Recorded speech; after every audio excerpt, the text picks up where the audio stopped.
sick of this Kelsey Mitchell shit. I'm gonna be honest with you, bro. I'm sick of it. The girl didn't score a single point in the second half, and all she do is jack up shots. I've seen more than enough.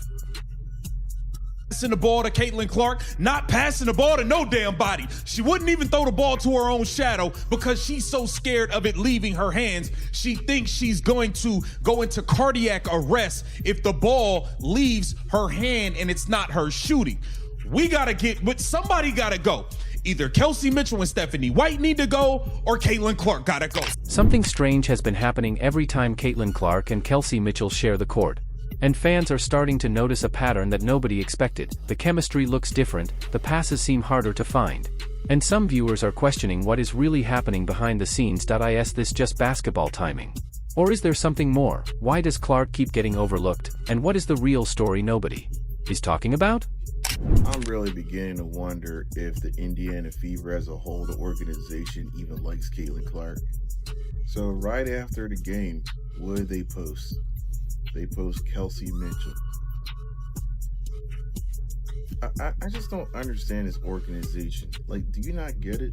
People do not go to the game to see Kelsey Mitchell. They came to watch Caitlin Clark, the one who dropped the same amount of points and 7 assists. But you want to post Kelsey Mitchell. I'm really beginning to think that the Indiana Fever don't really like Caitlin Clark. I think a strange pattern has begun unfolding in Indiana, and now every possession is being examined as if fans are searching for hidden clues. When Caitlin Clark is on the floor, fans are not just looking at the scoreboard anymore, they are studying body language, passing decisions, missed opportunities, and every moment where the ball goes somewhere else. I saw a team that is just totally unconnected right now. They are so disconnected. That's the better word I needed to use. They are so disconnected as players and teammates that this is the performance you get. The first 3 quarters, pretty solid job. Third quarter, you erupt. You go up 12, 14 points. And then after that, it's a downfall. Caitlin Clark comes out. She's only out for 6 minutes, guys. She's only out for 6 minutes in the entire game. Some of it is foul trouble, and it's a couple of bullshit ones on Breonna Stewart, the last one, the 5th one. I'm like, all right, guys.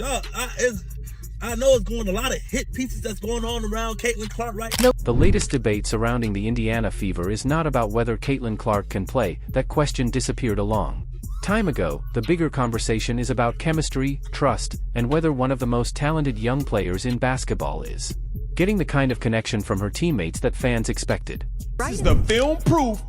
Kelsey Mitchell is back the same way she was versus the New York Liberty, not passing the ball to no goddamn body. We got to get into this, man. I'm disgusted with what I'm seeing from Kelsey Mitchell again. She's turning this into the Kelsey Mitchell circus all over again, not passing the ball, dribbling.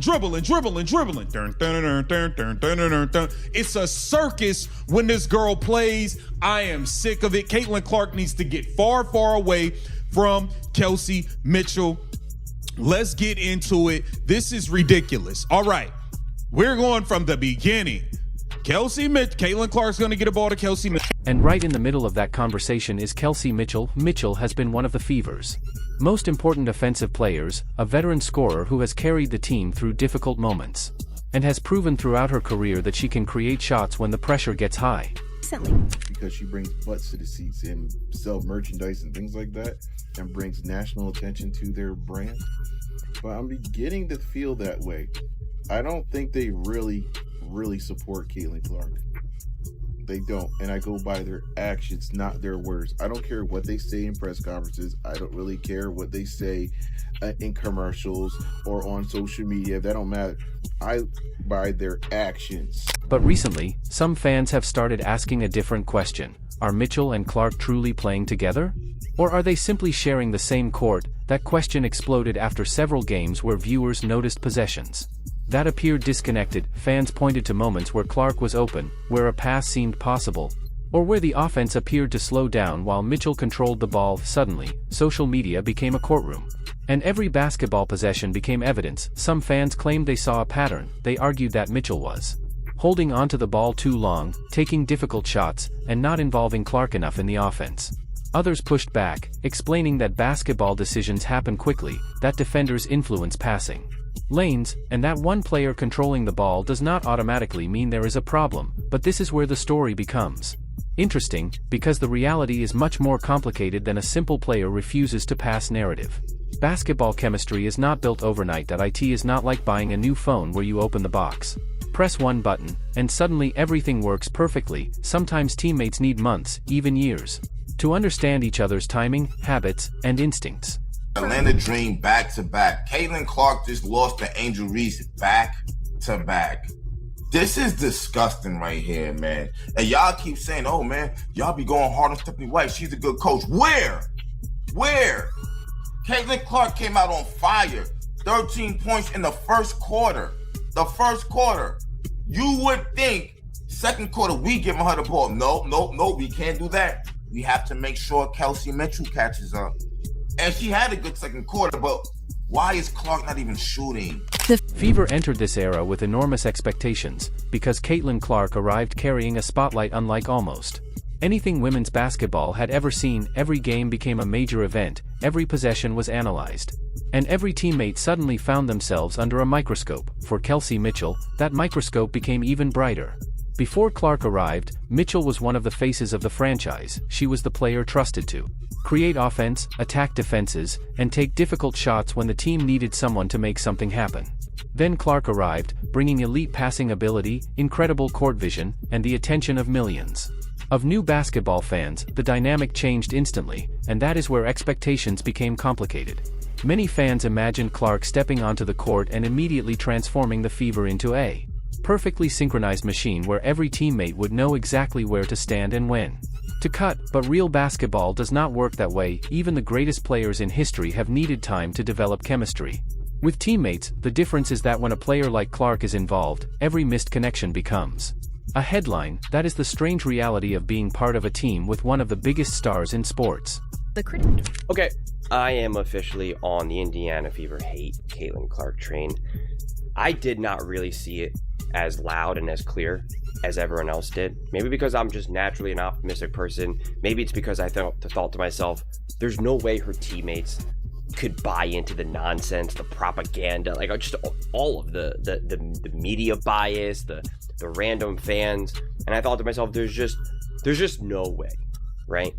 And I thought, Aaliyah Boston has to love Caitlin Clark. I mean, like, she feeds her. Now, the criticism aimed at Mitchell comes from a specific frustration. Some viewers believe that when Clark gets hot early in games, the offense sometimes shifts away from her instead of continuing to attack what is working. They point to possessions where Mitchell creates her own shot instead of moving the ball, and they argue that the Fever could become more dangerous if Clark's playmaking ability was used even more. The argument is not necessarily that Mitchell cannot score. Nobody can honestly make that claim. Her ability to create offense is exactly why Indiana values her. The debate is about balance. A team cannot win if every player is trying to prove they belong. It wins when every player understands how their strengths fit. Sometimes that confidence is what makes them great, but sometimes the best basketball decision is trusting the teammate standing next to you. That is why fans became frustrated during certain games. They were not only reacting to missed shots, they were reacting to what they believed was a missed opportunity. They saw Clark, one of the best young passers in the game, and wondered why the offense did not consistently revolve around that skill. It was a coaching malpractice, and I'm telling you right now, I cannot wait to hear what Stephanie White got to say. The press conference has been released, and for you to simply not pass Caitlin Clark the ball at all in the last 2 minutes of the game is crazy to me. Because when Caitlin Clark came back in the game, they was damn near about to do it, bro. And I just thought they was finna win. It was clear as day. The stage was set. And I'm telling you right now, the grand finale did not get fireworks. Want to know what she did? Completely ran the offense through Kelsey Mitchell. But there is another side to the story. The Mitchell is not a rookie trying to figure out how to survive. In the league, she has spent years developing her own game, and asking a proven scorer to completely change her identity overnight is easier said than done. Imagine telling a musician who has spent years playing one style that tomorrow they need to completely change their rhythm because a new superstar joined the band. The talent might still be there, but finding the perfect harmony takes time. This is why the biggest question surrounding Indiana is not whether Mitchell is talented or whether Clark is talented. Everyone already knows the answer. The question is whether the Fever can build a system where both players maximize each other, because if they do, the possibilities become extremely dangerous. Clark's ability to create opportunities combined with Mitchell's ability To score from difficult positions could give Indiana one of the most unpredictable offensive combinations in the league. Every mistake becomes bigger, every teammate becomes part of a much larger conversation, and that is why the debate around Kelsey Mitchell has become so intense. The truth may be somewhere in between. Even shoot in the second quarter. Well, she took 1 shot, 2 shots. And here's the thing about it. The camera clearly panned over to Stephanie White, all up in Caitlin Clark's ear. Clark rolling her eyes. She don't like what the hell she's hearing. And now Kelsey's being a ball hog. Bro, we're winning. Clark got us the lead once again. I'm so sick and tired of watching Clark get us a lead. Then she goes to the bench. Then they start coming back. Now you're trying to throw her in the game to save everything. This is crazy, but here's the thing about it though. I'm not blaming Kelsey Mitchell for the loss, even though she was non-existent in the first quarter. But the reason this conversation refuses to disappear is because the stakes are different now. The Fever are not just another basketball team, they are one of the most watched teams in the world. Will Clark and Mitchell eventually develop the chemistry that turns Indiana into a championship contender? Will the criticism disappear once the offense becomes more comfortable?